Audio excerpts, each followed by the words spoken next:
Nesta aula, nós vamos examinar os principais controles atuantes sobre a diagênese clástica,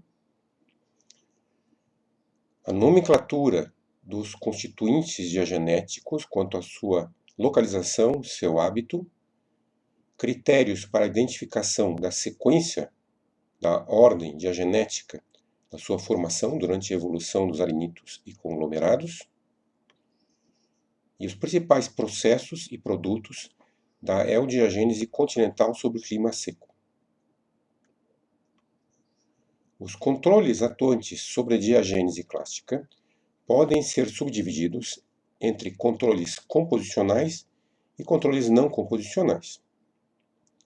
Os controles composicionais são a composição detrítica, a composição primária dos grãos, que é controlada, como nós vimos, pela proveniência sedimentar, quanto a tipo de rocha-fonte e geografia da área-fonte. A composição dos fluidos, que é controlada pela situação geográfica, continental, marinha. O clima, principalmente sob condições continentais. E o ambiente deposicional, que influencia, claro, diretamente na composição dos fluidos. Mas também pelo tipo e volume da matéria orgânica, que vai produzir uma série de materiais, subprodutos. E todos esses fatores, então, controlam diretamente a diagênese clástica através da composição dos fluidos e da composição detrítica, enquanto a diagênese, ao mesmo tempo, modifica a composição detrítica e a composição dos fluidos. Outro fator muito importante de controle da diagênese clástica é o fluxo dos fluidos. O fluxo de fluidos é controlado pelas estruturas e texturas dos corpos sedimentares. Quanto mais grossa a textura, de maneira geral, mais fluxo de fluidos, mais permeabilidade nós temos. Pela geometria dos corpos sedimentares, se os corpos porosos e permeáveis estão conectados ou não, e qual é essa conexão. E pela taxa de acumulação, que também influencia a compactação e o fluxo de fluidos. O fluxo de fluidos também é controlado, é claro, pelos gradientes de pressão durante o soterramento e durante a evolução posterior dentro das bacias sedimentares. Outro fator importante de controle, além da pressão, da diagênese clástica é a temperatura, é claro. A temperatura influencia diretamente as reações, como nós vamos ver. A temperatura e a pressão são controlados pela história de soterramento daquela unidade dentro da bacia sedimentar, que por sua vez é controlado, claro, pela situação tectônica. Existem bacias que vão ter uma taxa de soterramento muito mais rápida e vão chegar a profundidades muito maiores do que outras. Mas também influenciado pelo magmatismo, que também é controlado pela situação tectônica. O magmatismo pode influenciar indiretamente, inclusive, a composição dos fluidos, principalmente através da criação de gradientes de temperatura, que vão gerar, então, fluxo de fluidos. E, finalmente, nós temos o tempo, que modula todos esses fatores de controle, de forma que você precisa, muitas vezes, de ter um tempo maior de exposição a determinadas situações de temperatura, por exemplo, ou de situação de composição dos fluidos, para ter influência sobre a diagênese, e se você não tiver esse tempo, isso pode não ocorrer. Então, nós temos, então, controles deposicionais, como nós podemos ver, e controles pós-deposicionais, relacionados, então, ao soterramento das unidades sedimentares dentro das bacias. A diagênese clástica é caracterizada por sistemas geoquímicos muito dinâmicos. Nesses sistemas, nós temos transferência de fluidos em grande volume, promovendo a dissolução e a precipitação de minerais em grande quantidade e a grandes distâncias, muitas vezes. Nós temos grande influência das rochas associadas aos arenitos, principalmente os lutitos, mas também as rochas carbonáticas e evaporíticas. Essa situação promove a destruição, geração e redistribuição de porosidade, muitas vezes em grande volume. Nós temos modificação da composição detrítica, algumas vezes completa modificação da composição detrítica, rochas que iniciaram a sua vida como rochas carbonáticas, podem ser bastante influenciadas por isso também. Rochas ricas em feldspatos podem ser modificadas ao ponto de se transformarem em quartzo-arenitos. E nós temos tipicamente como produto dessa situação uma complexa sequência de processos e produtos diagenéticos que nós vamos verificar, inclusive, como identificar essa sequência, como descobrir a paragênese, a ordem paragenética de formação desses constituintes diagenéticos. Com o intuito de se normalizar, de se parametrizar a nomenclatura das reações diagenéticas, dos constituintes diagenéticos, nós temos de ter uma comum forma de comunicação quanto à forma de chamar os diferentes hábitos e localizações dos constituintes diagenéticos. Nas rochas clásticas, nós temos então um arcabouço constituído pelos grãos detríticos. O espaço entre os grãos desse arcabouço pode ser ocupado ou por poros, espaços não sólidos, que no caso estão ocupados por fluidos, pode ser aquosos ou também hidrocarbonetos. Uma matriz pode estar presente, mas muitas vezes não está. Muitas rochas não têm nenhuma matriz. Essa matriz, como nós vimos, é constituída por material fino, semideposicional, tamanho lama. Ou nós temos muitas vezes um cimento. O cimento corresponde a minerais diagenéticos precipitados a partir dos fluidos nos poros, nos espaços intersticiais entre os grãos.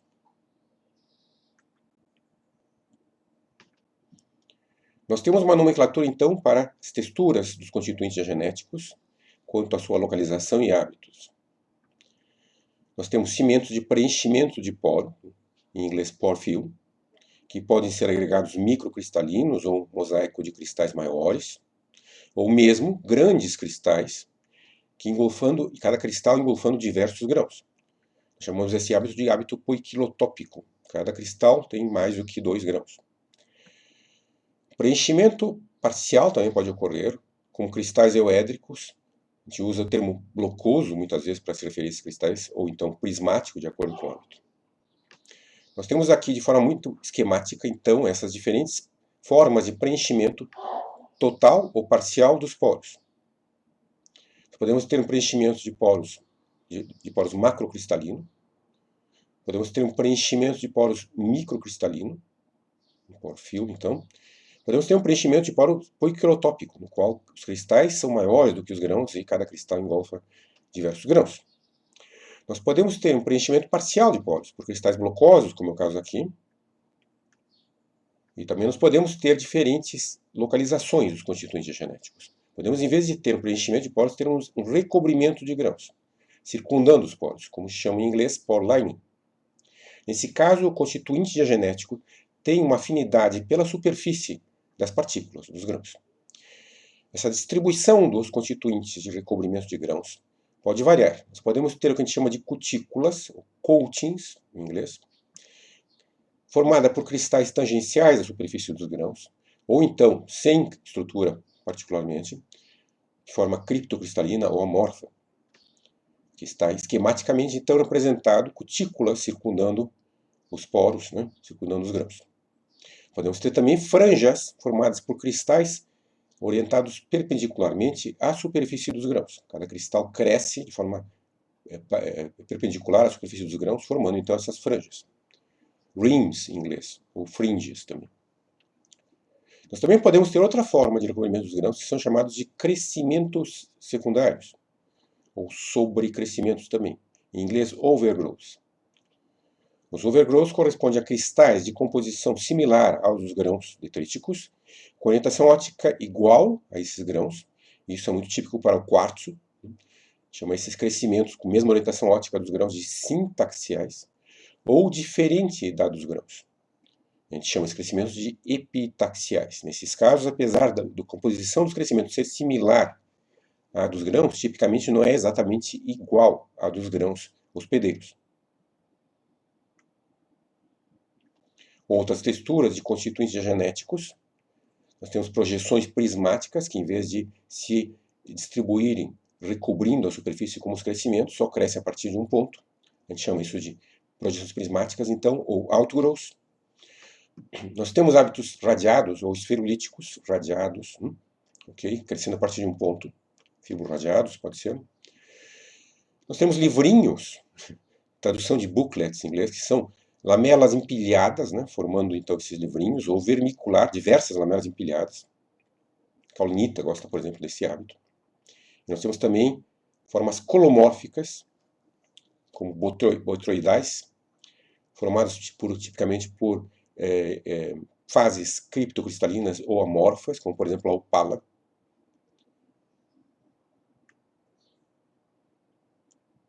Quanto à localização dos constituintes genéticos e da porosidade em rochas clásticas, nós podemos ter substituição de grãos.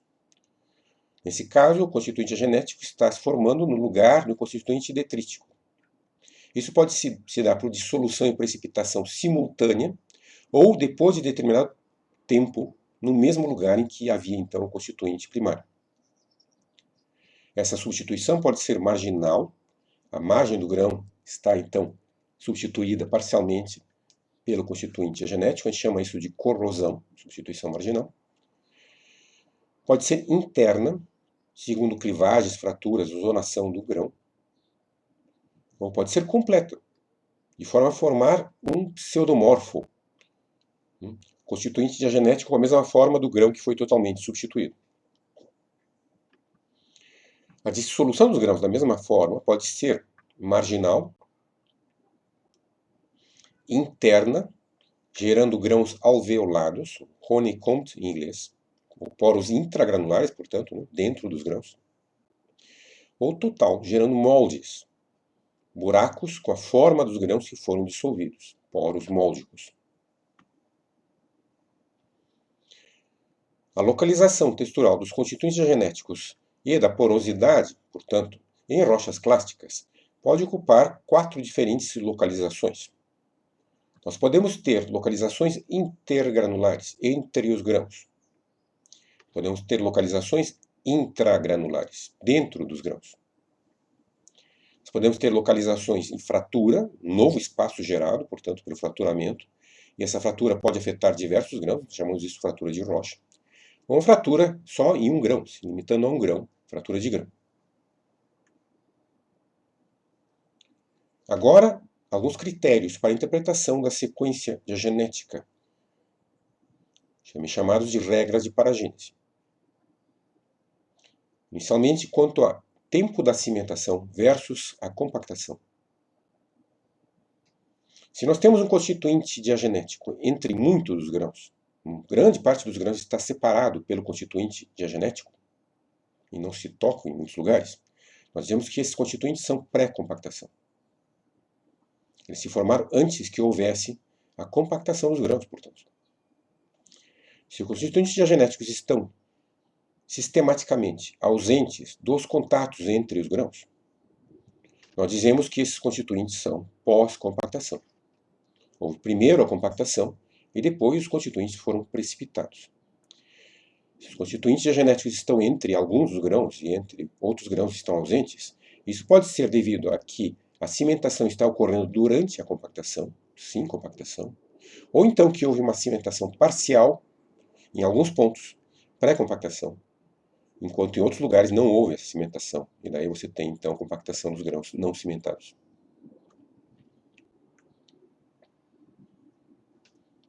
Continuando com as regras de paragênese.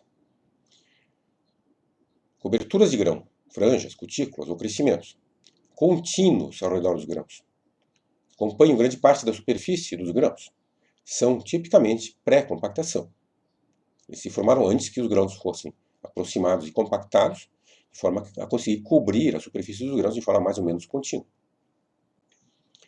Preenchimentos de poros em volumes muito grandes, maior do que 35% a 40%, que corresponde tipicamente ao máximo de porosidade deposicional normal num sedimento bem selecionado, são produto tipicamente ou de precipitação, pré-compactação rasa, deslocando os grãos, que nós chamamos de precipitação deslocante, de forma que a formação dos cristais empurrou os grãos, de forma a separá-los, ou então, durante o soterramento, através da intensa substituição dos grãos. E nesse caso nós vamos ver aquelas feições de corrosão. Os grãos vão estar todos corroídos, substituídos parcialmente, de forma alterada pela precipitação diagenética.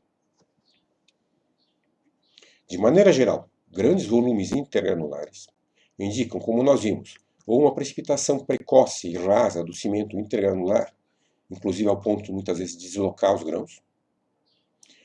A ausência de soterramento profundo, aquela unidade nunca foi soterrada, ou ainda a inibição da compactação, através da entrada precoce de óleo, que vai inibir, então, a continuidade das reações diagenéticas de compactação, de cimentação, ou então por pressões anormais dos fluidos nos poros, que não conseguem escapar em algumas condições, impedindo, então, a compactação.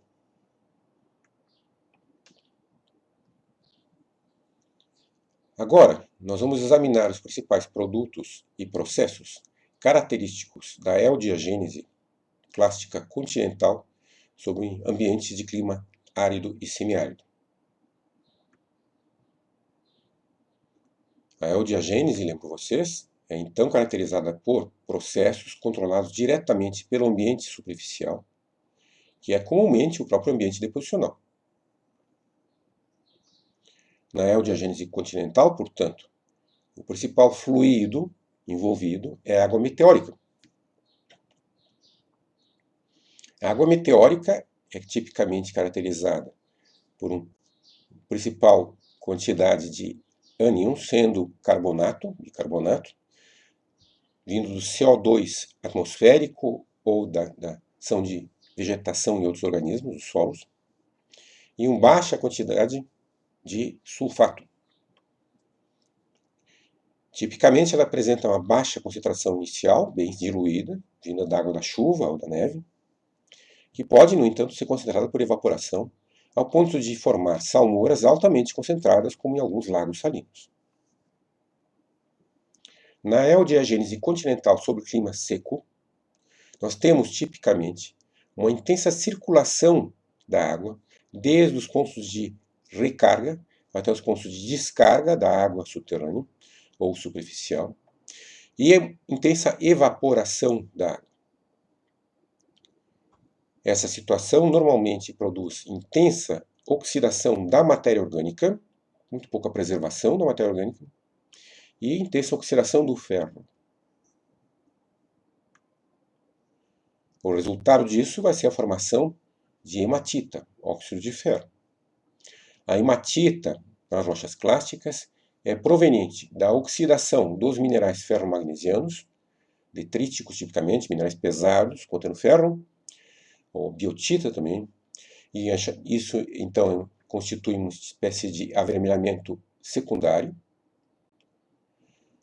Essa distribuição da hematita se dá tanto substituindo diretamente esses grãos, ou também tipicamente como finas cutículas, os arenitos, ou também nos lutitos associados nós temos muita desidratação dos hidróxidos detríticos formados no intemperismo, que formam então hematita.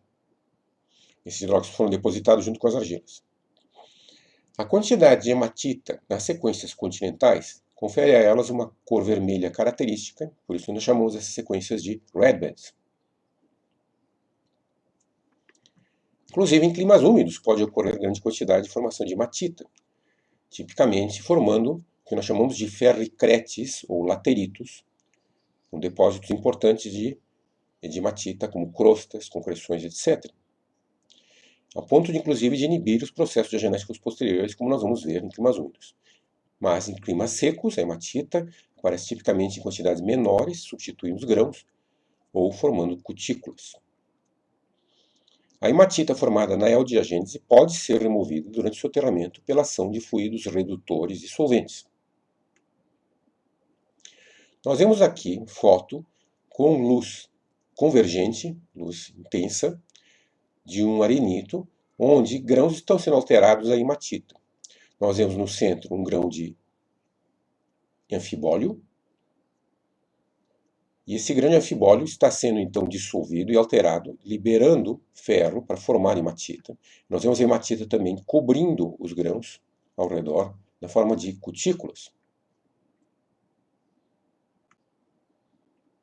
As cutículas muitas vezes são bastante delgadas e ainda assim conferem uma cor avermelhada característica às rochas afetadas por eodiagênese continental sob o clima seco.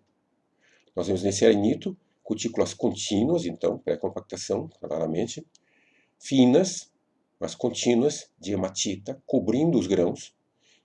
E depois delas nós temos crescimentos, com interessante zonação, crescimentos de quartzo, crescendo então sobre esses grãos de quartzo. Também na eodiagênese, como podemos ver, eles são bastante contínuos, cobrindo então esses grãos nesse arenito, depois da hematita. Outro constituinte característico da eodiagênese continental sob o clima seco é a calcita. A calcita é formada nessas condições oxidantes e não contém ferro, desde que ferro precisa ser reduzido, está no estado ferro 2 para entrar nos carbonatos, nem magnésio. As concentrações de calcita formadas nessas condições continentais de clima seco são chamadas de caliches ou calcretes. Essas concentrações podem ocorrer em ambiente vadoso, que significa um ambiente parcialmente saturado por ar, parcialmente por água, no solo, por exemplo, ao redor de raízes, muita ação de bactérias favorecendo a precipitação, CO2 atmosférico e vindo da ação de micro-organismos no solo, ou também pode se formar em condições freáticas, significando todos os poros estão saturados com água, estão preenchidos por água. Tipicamente, caliches e calcretes são formados sob condições semiáridas, nas quais nós temos um abastecimento episódico durante determinada estação, determinados episódios de água, que passa então pela rocha, pelos sedimentos, seja como água subterrânea, seja como água superficial.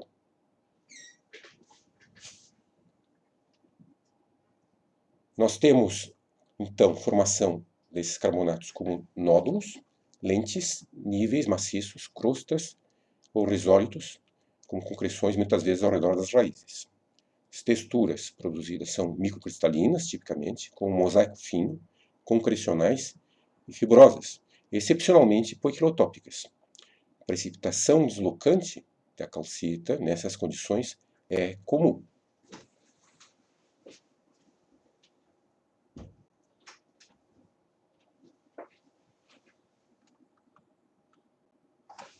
Nós vemos aqui fotos de um testemunho com nódulos de calcita que se formaram deslocando e substituindo os grãos em um arenito.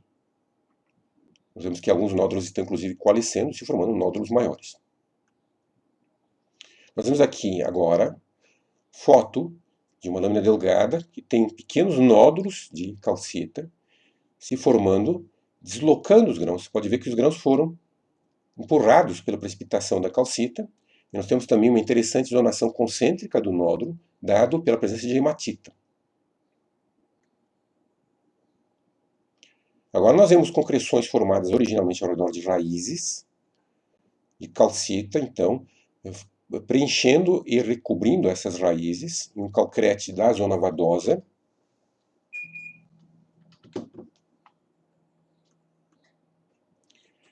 E neste caso nós temos grandes cristais de calcita.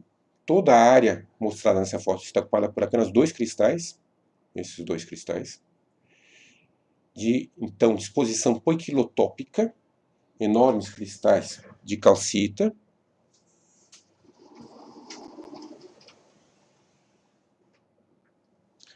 que estão então cimentando os grãos.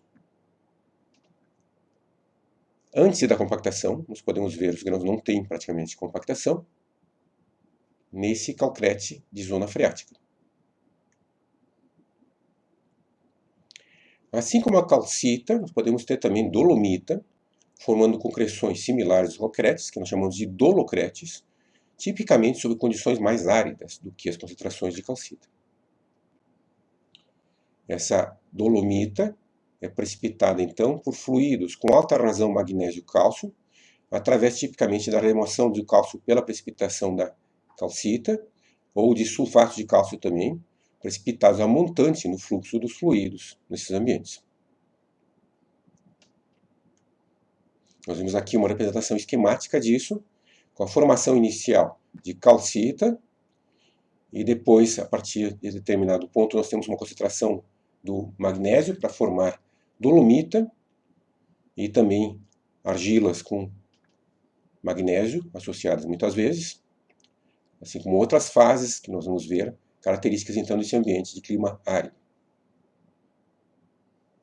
Textura típica da dolomita nesses ambientes, microcristalina, como nódulos, zonação muitas vezes comum nos cristais, dada por inclusões fluídas, devido à grande variação de salinidade, nós temos precipitação rápida, lenta, dando essa zonação.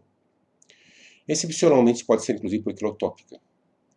É comum a precipitação deslocante desses nódulos ou desses cristais na dolomita formada em condições de clima árido. Nós vemos aqui nódulos de textura microcristalina, quase criptocristalina, de dolomita, deslocando os grãos. Nós vemos o deslocamento dos grãos em torno dos nódulos. E agora grandes cristais de dolomita com forte zonação, dada por inclusões fluídas. E nós vemos então os grãos completamente deslocados, boiando no cimento de dolomita, mostrando bem que essa precipitação ocorreu bem próximo à superfície. As argilas altigênicas, formadas na própria diagênese, neoformadas a partir dos fluidos, nesses ambientes de clima seco, são caracteristicamente esmectitas. As esmectitas são formadas pela alteração de minerais ferromagnesianos, dos feldspatos e de vidro vulcânico também em algumas ocorrências. Textura típica das esmectitas, formadas assim, é de franjas, mas também de substituição dos grãos, com pseudomorfos. Nos arenitos vulcanoclásticos, é comum haver abundante esmectita, e a composição das esmectitas vai ser controlada pela composição dos materiais vulcânicos originais. Materiais de composição básica, basáltica, onde a origem tipicamente é nontronita, e materiais ácidos, onde a origem é montomononita, esmectita aluminosa. Estão comumente associadas a zeolitas, opala e óxidos nessas ocorrências. Nós vemos nessa foto franjas de esmectita circundando os grãos, e também esmectita substituindo os grãos de forma heterogênea.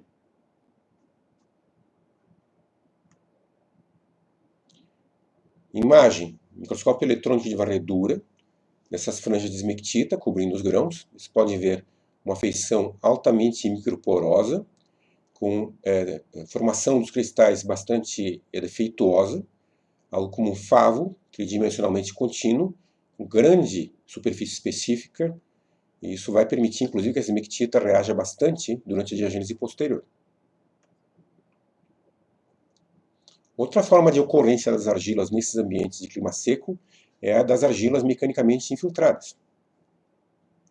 Nesse caso, em vez de argilas altigênicas formadas na diagênese, nós temos argilas detríticas, terrígenas, que são também normalmente esmectitas, porque são argilas tempéricas formadas em clima seco, que vão ser infiltradas em sedimentos grossos por enxurradas episódicas, típicas então desses ambientes de clima seco, ou então a avulsão dos canais, mudança de posição dos canais fluviais durante o tempo. Isso ocorre principalmente devido ao rebaixamento do nível freático, do lençol freático, nesses ambientes de clima seco, devido à intensa evaporação e abastecimento muito defeituoso. Isso vai promover, então, concentrações de diferentes situações na própria zona vadosa, devido à pequena quantidade de infiltração, tipicamente. Nós temos pequena preservação da zona vadosa, mas quando há, você consegue ver muitas vezes pequenas quantidades de esmectitas infiltradas nessa situação. Ao longo do nível freático, quando a água infiltrante chega ao nível freático, ela diminui a velocidade de infiltração, então deposita as argilas ao longo do nível freático. Sobre barreiras de permeabilidade, devido à mesma razão, como, por exemplo, embasamento raso ou camadas lamosas, você pode ter concentrações de argila. Sob drenagens escavadas, sob drenagens que ficam mais tempo naquela posição, quando existe a avulsão também. Ou nos leques aluviais proximais, particularmente, nós temos frequentes enxurradas e nós temos muita chance de infiltrar, então, nos sedimentos grossos dos leques aluviais, grandes quantidades de argila. Nós temos aqui a disposição esquemática dessas diferentes situações. Nos leques aluviais, então, grande concentração de argilas, por infiltração tipicamente. Ao longo do nível freático, né, o material que vai infiltrando chega ao nível freático e é decantado, então, sobre os grãos. Na zona vadosa, quando a quantidade de infiltração de água é pequena. Sobre barreiras impermeáveis, da mesma forma, né, por diminuição de velocidade. E sobre drenagens infiltradas.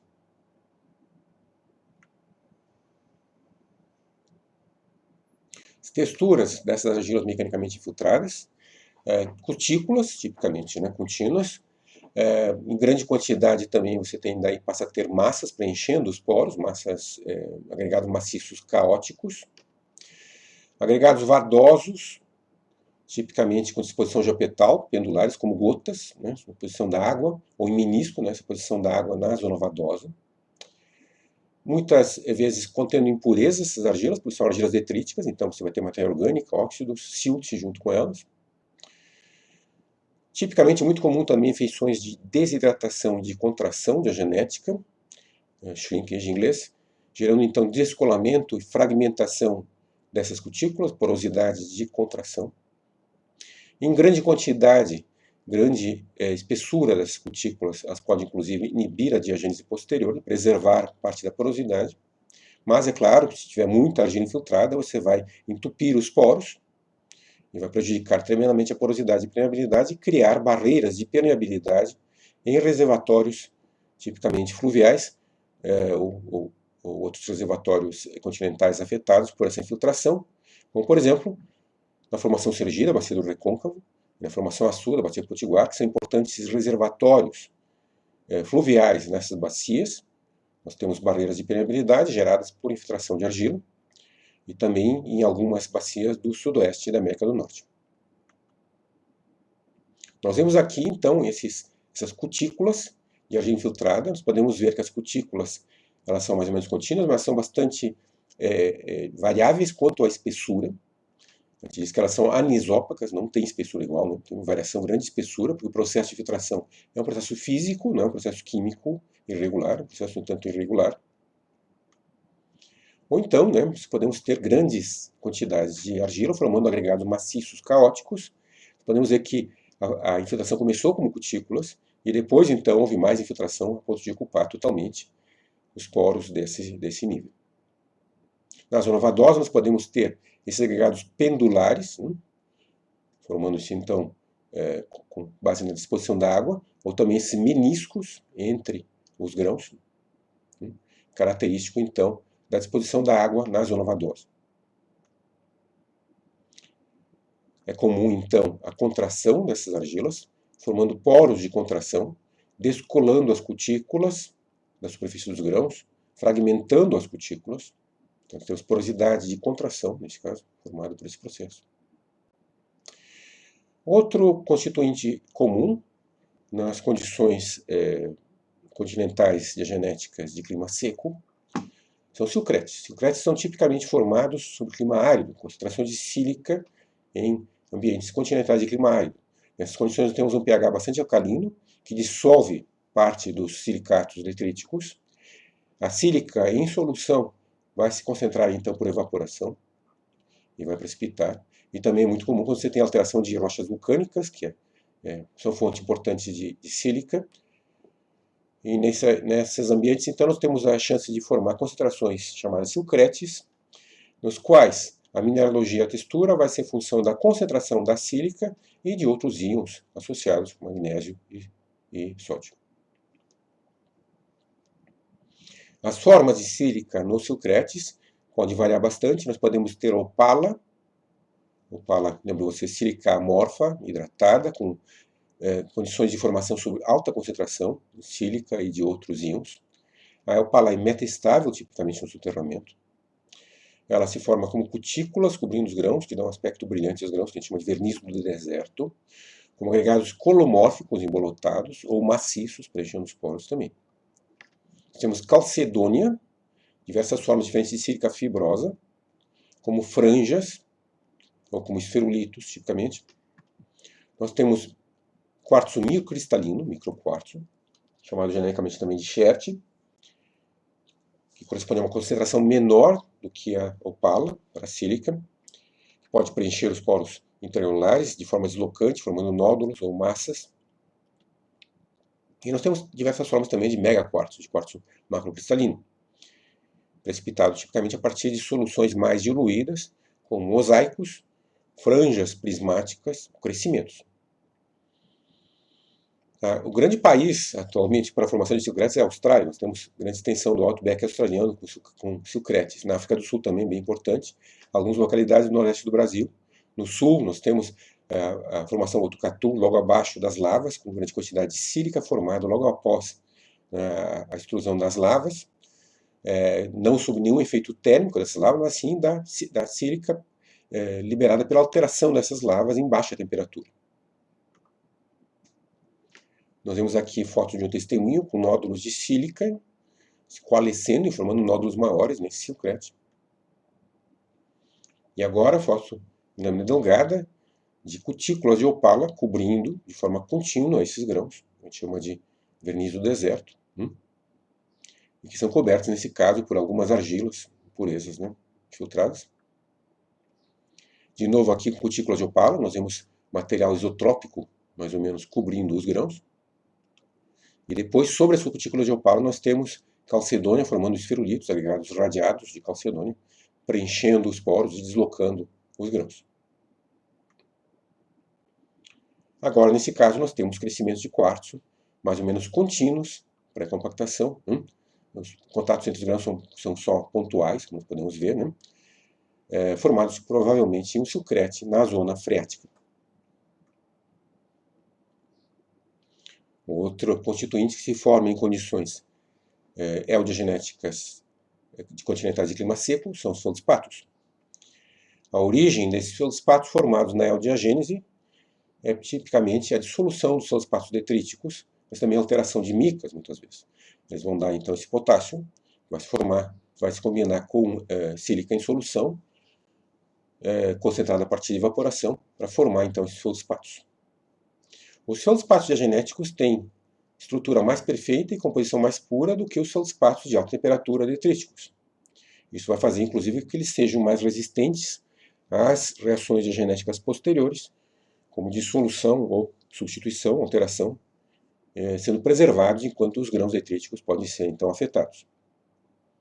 Textura típica desses feldspatos eodiagenéticos, crescimentos epitaxiais porque eles não têm a mesma estrutura cristalina, então exatamente do que os feldspatos detríticos.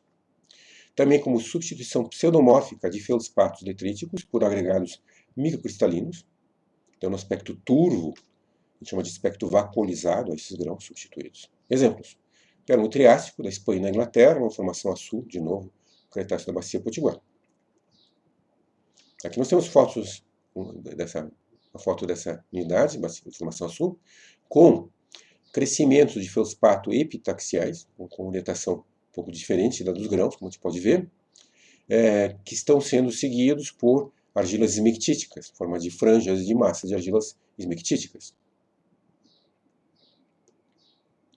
E aqui uma série de fotos, esses crescimentos cobrindo grãos que foram parcialmente dissolvidos e preservados, enquanto os grãos foram dissolvidos. A mesma coisa no microscopia eletrônica de varredura, os crescimentos estão preservados enquanto o grão está dissolvido. Nós podemos ter diversos cristalzinhos se formando, em vez de crescimentos contínuos. Nós podemos ter também pseudomorfos dos grãos substituídos por feldspato diagenético. Outro constituinte formado nessas condições são óxidos de titânio. O titânio é um elemento que não varia a valência, sempre o titânio 4, e, portanto, não tem grande mobilidade em condições diagenéticas, e tende a ser, portanto, concentrado residualmente pela alteração de minerais pesados detríticos e também de biotita, ok? E essa alteração pode precipitar, então, esses óxidos de titânio em forma criptocristalina, que nós chamamos de leucoxênio, ou leucoxênio, ou também de anatásio, formando bipirâmides tetragonais, ou rutilo, forma prismática. Nós vemos aqui lindos cristalzinhos de anatásio e piramidados, formados a partir da alteração de algum material detrítico, contendo titânio. Nós temos então tipicamente a concentração desses cristais nas proximidades desse grão que foi alterado, dissolvido. A mesma coisa aqui aparece para o rutilo. Temos diversos cristais aciculares de rutilo. Em alguns lugares ainda dá para ver bem o limite dos grãos que foram alterados, em outros lugares está mais distribuído. Então estão relacionados à alteração desses minerais detríticos, desses grãos de minerais pesados detríticos. Em ambientes realmente áridos, evaporíticos, podemos ter inclusive minerais mais solúveis, como por exemplo os sulfatos, drita, gipsita ou barita. Muitas vezes sulfatos formados nessas condições são poiquilotópicos, significando grandes cristais, não? Ou também pode se formar mosaicos, ou prismáticos radiais, ou também microcristalinos formando nódulos, muitas vezes deslocantes. Hábito fibroso desses nódulos é comum. Então é comum de aparecer em fábricas suportadas pelo cimento, pelo deslocamento dos grãos, pela essa precipitação muito rasa. A halita, cloreto de sódio, pode ocorrer também como cimento poiquilotópico ou glucoso intragranular em alguns elementos de clima árido. Então aparecem diversos argilominerais, como por exemplo interestratificados clorita e esmectita, correncita, com clorita e esmectita regular, e outros argilominerais magnesianos, como aquelas hormitas ou esmectitas magnesianas, como franjas, e substituindo os grãos nessas condições. Nós vemos aqui um arenito cimentado por anidrita poiquilotópica, grandes cristais de anidrita. A anidrita tem essas cores brilhantes de segunda ordem, tipicamente, Grandes cristais estão aqui cimentando os grãos antes de qualquer compactação mais importante. Ou então nódulos, nesse caso de anidrita fibrosa, deslocando bastante os grãos agora. Então nós temos a formação então desses nódulos que foram deslocando os grãos, foram concentrados em alguns lugares, de anidrita fibrosa. Agora nós vemos uma série de fotos em óticas e eletrônicas, microscópio eletrônico, dessas hormitas, formadas então nessas condições, argilas fibrosas tipicamente, como vocês podem ver, de composição magnesiana. Piolita nesse caso.